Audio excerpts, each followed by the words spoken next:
empty space. Can't have empty space.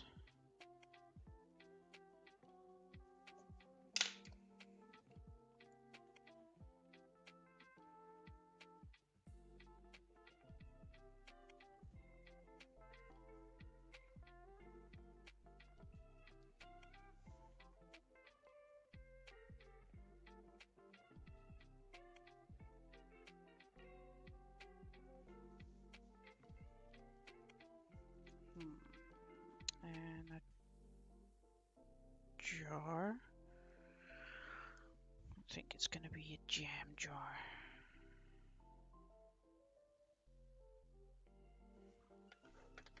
Filled with goodies.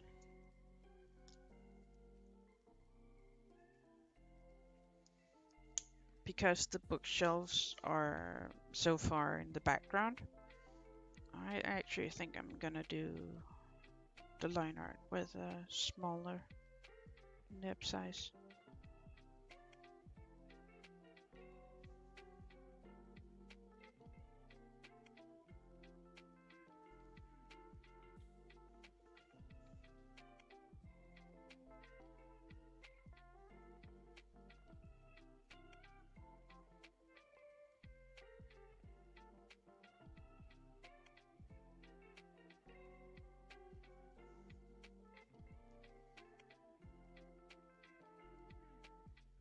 This is gonna take some time to color with all those small details.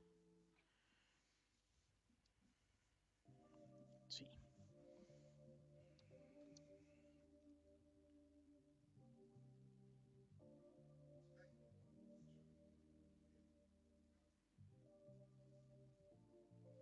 Might have to pull out my really fine detailed brushes. Or add some details with coloring pencil after I'm done with the watercolor.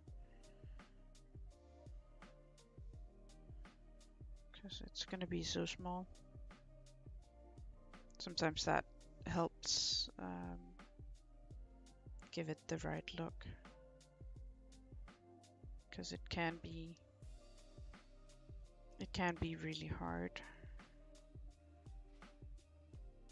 to do the small details with a brush size.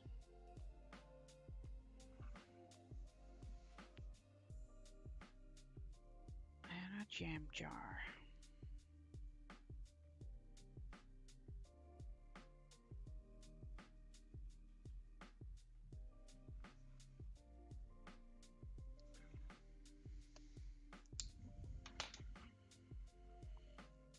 So what are you guys up to today?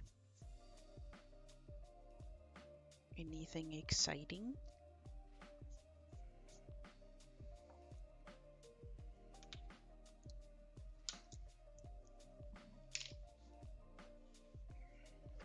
Just gonna move a bit of stuff and pull out my watercolors.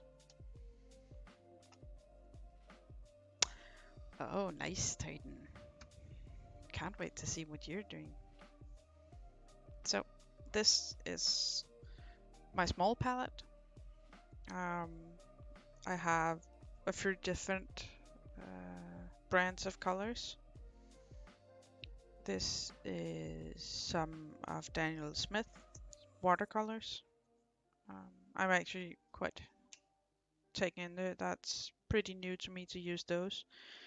I'm really liking the texture of them and stuff.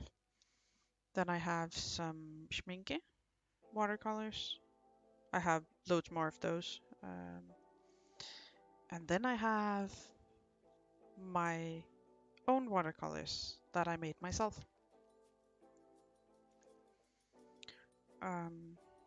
Because that is some stuff I do as well.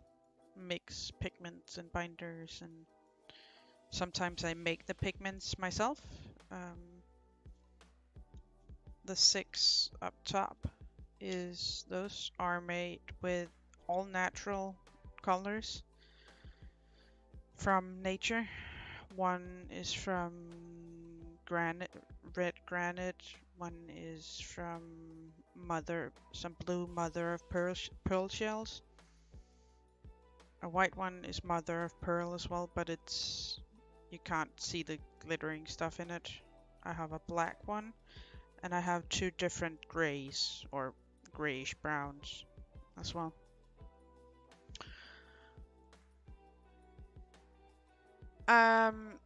Titan, I will promise you that I will make watercolors on a stream. I have a few other people that asked me how I do. And during the summer, I have promised that I will show it. So I'll let you know whenever that is. It's pretty awesome. It takes a lot of time, but it's pretty awesome doing it. I started a year and a half ago doing it, making the colors. Most of the colors I make are like shiny, like this one. That is because it contains a mineral called mica, M-I-C-A. It's mined. So whenever you get the pigment, you need to ask the place you get it from if they can prove it that there hasn't been child labor in it, because a lot of mica pigment are mined by children um, around the world, and I don't want to support that. This is my big palette. That is all sminke colors, watercolors, that I got a couple of years ago. It's really, it's my favorite palette. I'm slowly adding more color to it, just because I want to. And then I have a ton more. I'm just gonna remove this card for a bit, because I am gonna, before I start using the watercolors, this is what I do. I spritz them, like pre-wet the palette. I have this tiny spritz bottle I use. And I also use it on my mixing palette, just to reactivate the colors that are already in there.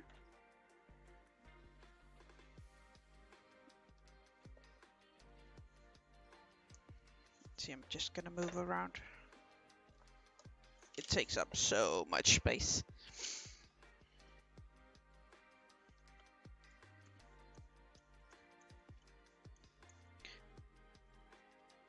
But yeah, I will try and schedule a watercolor making stream. It needs to be a day where there's loads of time. So I'm normally, when I paint watercolors, I have my colors set up so I can see what colors I have available, and then I paint like slowly with them to dry it off.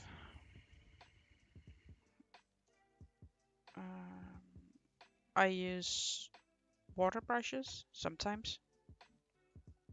I think I'm gonna use a water brush for the first couple of layers, and then I have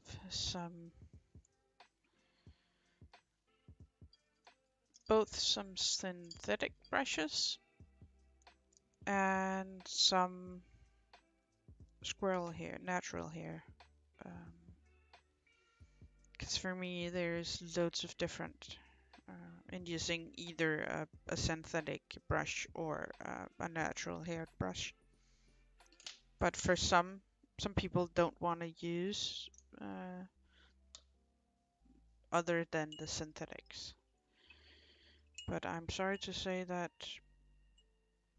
they haven't made any synthetics that I can let go of my that will do that I can let go of my squirrel hair brushes yet. And to be fair, my squirrel hair brushes are like I think they're 10 or 15 years since I bought them.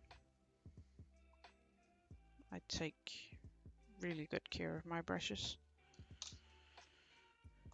Because if you take care of them, they will take care of you when you're painting. I've learned that the hard way. So let's see. What color should his apron be? Let's see. Let's see. What should I do? What color should I do?